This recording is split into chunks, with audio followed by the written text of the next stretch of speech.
ગણિત ધોરણ 8 સ્વાધ્યાયન પોથી bridge course. ચાલો યાદ કરીએ. તો અહીંયા પહેલાં પૂર્ણાંક સંખ્યાઓ સમજીએ, એનું રિપીટેશન કરીશું. તો ધન પૂર્ણાંક, ઋણ પૂર્ણાંક અને શૂન્યના સમૂહને પૂર્ણાંક સંખ્યા કહેવાય છે. એટલે કે અહીંયા બે માઇનસ એક તો ઋણ સંખ્યાઓ આવે, 0 આવે અને સાથે ધન પૂર્ણાંક પણ ધન સંખ્યાઓ પણ આવે. તો આ પૂર્ણાંક સંખ્યાઓ થઈ. પૂર્ણાંક સંખ્યાઓ અસંખ્ય હોય છે, એ ધન બાજુ પણ જતાં અસંખ્ય સુધી આવે છે, માઇનસથી પણ અસંખ્ય આવે છે. તો પૂર્ણાંક સંખ્યાઓના ગુણાકાર વિશેના ગુણધર્મો જોઈએ. તો ગુણાકાર માટે ક્રમનો ગુણધર્મ. તો અહીંયા આપણે 3 ગુણ્યા ઋણ 4 કરીએ અથવા તો 4 ગુણ્યા ઋણ કરીએ તો બંનેનો જવાબ -12 આવે છે. અહીંયા પણ ઋણ 12 આવે છે. એટલે 3 ગુણ્યા -4 બરાબર -4 ગુણ્યા 3 થશે. આમ પૂર્ણાંક સંખ્યાઓ a અને b માટે જે પૂર્ણાંક સંખ્યાઓ છે એ સમક્રમી છે. એના ક્રમમાં ગમે એટલો ફેરફાર કરીએ, આગળ પાછળ કરીએ તો પણ એનો જવાબ સરખો જ રહે છે. હવે ગુણાકાર માટે જૂથનો ગુણધર્મ, જે પણ ગુણાકાર આપ્યા હોય એને જૂથમાં પણ આપણે અદલા બદલી કરીએ. જેમ કે અહીંયા ઋણ 3 ગુણ્યા ઋણ 2 ગુણ્યા 5 છે, તો એને આ રીતે લખીએ. પહેલાં ઋણ 3 પહેલાં એની ઋણ 3 ગુણ્યા ઋણ 2 સાથે 5નો ગુણાકાર કરીએ. 3 દુ 6 આવશે અને બે વાર ઋણ થતું હોવાથી તે ધન થઈ જશે અને એનો જવાબ 30 આવશે. એ જ રીતે અહીંયા ઋણ 3 ગુણ્યા ઋણ 2 કરીએ અને એને અલગ અલગ સાથે ગુણાકાર કરીએ. પહેલાં ઋણ 3 ગુણ્યા 5 કરીએ અને એનું ગુણાકાર ઋણ 2 સાથે કરીએ. આમ જૂથ આપણે અદલા બદલી કરીએ છીએ. અહીંયા પહેલાં ઋણ 3નો ગુણાકાર ઋણ 2 સાથે કર્યો અને પછી 5 સાથે કર્યો. અહીંયા આપણે ઋણ 3નો ગુણાકાર 5 સાથે કર્યો અને પછી 2 સાથે કરીએ તો પણ આપણને જવાબ 30 જ મળે છે. વિભાજનનો ગુણધર્મ. તો અહીંયા ઋણ 2 ગુણ્યા 3 વત્તા 5 કરીએ તો અહીંયા ગુણાકારનું સરવાળા પર વિભાજન થાય છે. જેમ કે અને આ ઋણ 2 છે એ 3 સાથે પણ ગુણાકાર થશે અને એનો સરવાળો થઈ ઋણ 2 ગુણ્યા 5 થશે. એમ અહીંયા આ 3 વત્તા 5નું વિભાજન થાય છે. એટલે અહીંયા 3 વત્તા 5 છે એનો સરવાળો થઈ જાય. એટલે 3 વત્તા 5 એટલે 8 ગુણ્યા ઋણ 2 બરાબર ઋણ 16 થાય. હવે એનું વિભાજન કરતાં ઋણ 2 ગુણ્યા 3 વત્તા ઋણ 2 ગુણ્યા 5 એટલે આમ જવાબ બંનેમાં સરખો જ આવે છે. આમ પૂર્ણાંક સંખ્યા માટે ગુણાકારનું સરવાળા પર વિભાજન થાય છે. પૂર્ણાંકનો ભાગાકાર. હવે પૂર્ણાંકોના ભાગાકારના ગુણધર્મ. પૂર્ણાંક સંખ્યાઓ માટે ભાગાકાર સમક્રમી નથી. જેમ આપણે ગુણાકાર 3 ગુણ્યા 5 કરીએ અથવા તો 5 ગુણ્યા 3 કરીએ, પરંતુ અહીંયા પૂર્ણાંક સંખ્યા માટે ભાગાકાર સમક્રમી નથી. પૂર્ણાંક સંખ્યા માટે હવે કોઈ પણ સંખ્યા પૂર્ણાંક સંખ્યાને આપણે 0 વડે ભાગીએ એ વ્યાખ્યાયિત થતી નથી. હવે કોઈ પૂર્ણાંક સંખ્યા એ માટે આપણે કોઈ પણ પૂર્ણાંક સંખ્યાને 1 વડે ભાગીએ તો એનો જવાબ એનો એ જ આવે છે. અહીં ભાગાકાર એ પૂર્ણાંક સંખ્યા માટે ક્રમના નિયમનું પાલન કરતો નથી. આપણે 3 ભાગ્યા 5 કરીએ, પહેલાં 3 ગુણ્યા 5 બરાબર 15 જ આવે, અથવા તો 5 ગુણ્યા 3 કરીએ તો 15 આવે. પરંતુ 3 ભાગ્યા 5 અને 5 ભાગ્યા 3 કરીએ તો બંનેનો જવાબ અલગ અલગ આવે છે. તેથી તે ક્રમના નિયમનું પાલન કરતું નથી. ભાગાકાર એ પૂર્ણાંક સંખ્યા માટે જૂથના નિયમનું પણ પાલન કરતો નથી. હવે મહાવરો જોઈએ. યોગ્ય ગુણધર્મનો ઉપયોગ કરી ગણતરી કરો. તો અહીંયા ગુણાકાર છે, તો ગુણાકારમાં ક્રમનો નિયમ જળવાય છે. આપણે કોઈ પણ સંખ્યાને પહેલાં આગળ પાછળ કરીને ગુણાકાર કરી શકીએ. તો હવે આપણે અહીંયા પહેલાં 8નો ગુણાકાર 125 સાથે કરીશું. એટલે ગુણાકાર કરવા માટે ગુણાકાર જ આવશે અને પછી ઋણ સંખ્યા એમાં આપણે મૂકી દઈશું. એટલે 125 ગુણ્યા 8 થશે. 8 પંચા 40 વધી 4, 8 દુ 16, 17, 18, 19, 20 ને 0 વધી 2, 8 એક 8 અને 10 તો 1000 આવશે. પરંતુ ઋણ છે આ, એટલે આપણો જવાબ ઋણ 1000 આવશે.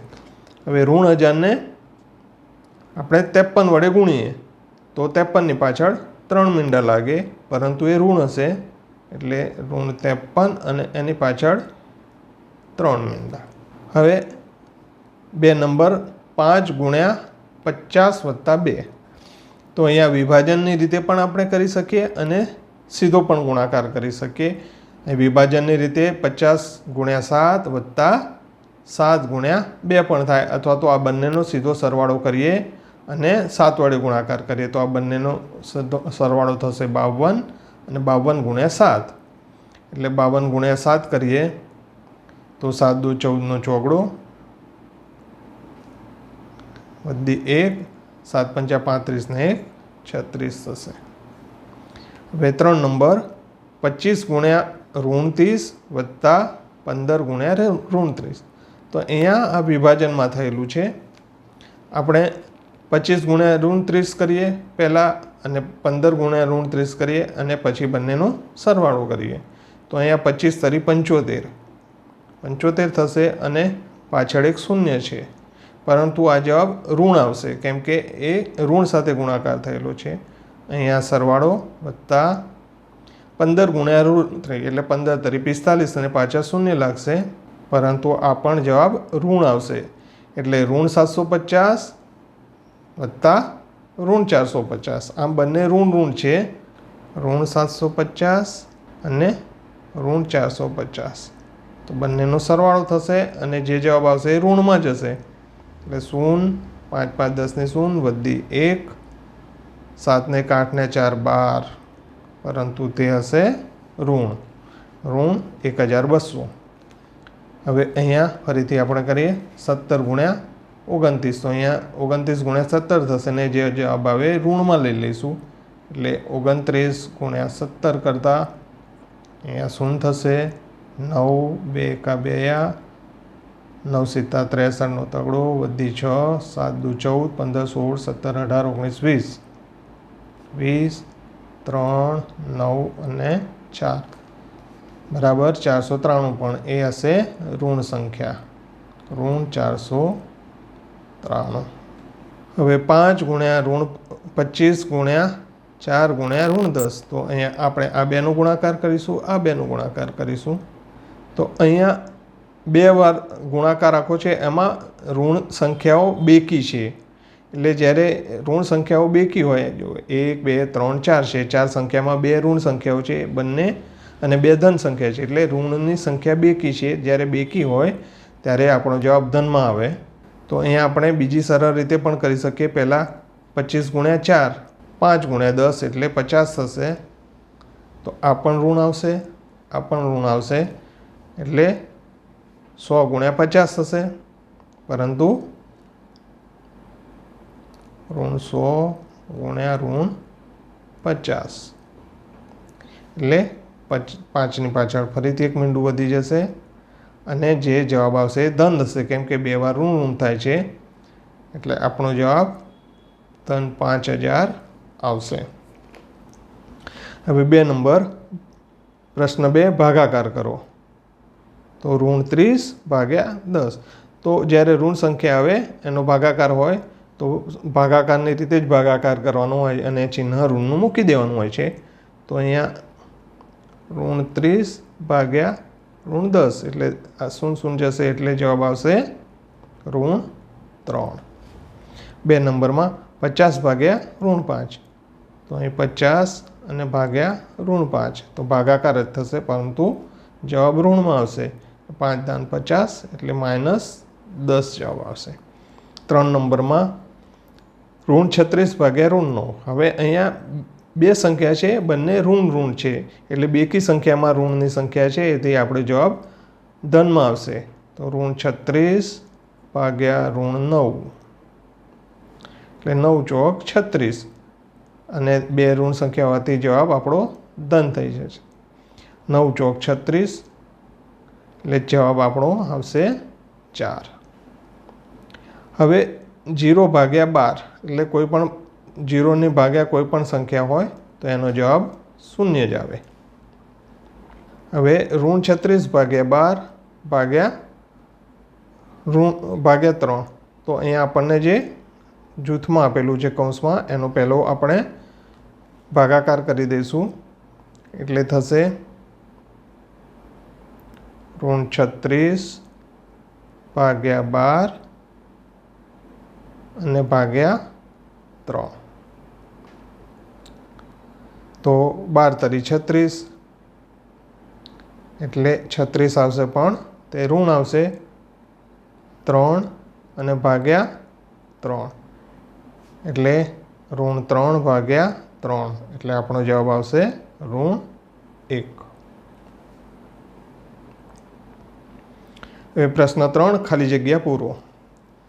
472 ભાગ્યા ખાલી જગ્યા બરાબર 472. હવે કોઈ પણ સંખ્યાને 1 વડે ભાગીએ એટલે એ સંખ્યા એની એ જ આવે. હવે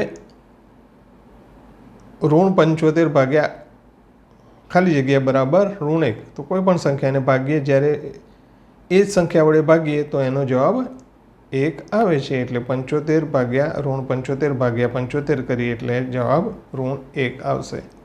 હવે અહીંયા ભાગાકાર છે 3 નંબરમાં 18 ભાગ્યા ખાલી જગ્યા બરાબર 1. પરંતુ 1 જે છે ધન છે, એટલે હવે જ્યારે ગુણાકાર કે ભાગાકારમાં જો સંખ્યાઓ બેકી હોય, બેકી સંખ્યાઓ ઋણ હોય તો જવાબ ધન આવે, પરંતુ જો બે સંખ્યામાંથી એક સંખ્યા એકી અને એક ઋણ હોય તો તેનો જવાબ ઋણ આવે. તો અહીં આપણે જવાબ ધન મળે છે, મતલબ બંને સંખ્યાઓ ઋણ હશે. એટલે અહીં પણ જે ભાગાકાર કરીશું એ -18 હશે. એટલે -18 ભાગ્યા -18 એટલે જવાબ 1 આવે. હવે ખાલી જગ્યા ભાગ્યા ખાલી જગ્યા 1 બરાબર ખાલી જગ્યા 65 છે. તો હવે કોઈ પણ સંખ્યાને આપણે ભાગીએ 1 વડે તો એનો જવાબ એ જ આવે. એટલે આપણે અહીંયા જે સંખ્યા છે એ -65 છે, તો એને 1 વડે ભાગીએ એટલે એની એ સંખ્યા મળે આપણને. 5 નંબર ખાલી જગ્યા ભાગ્યા 4 બરાબર -3. તો અહીંયા આપણે -3નો જવાબ લાવવો છે, તો આપણે 4ને 3 વડે ગુણીએ તો 12 આવે.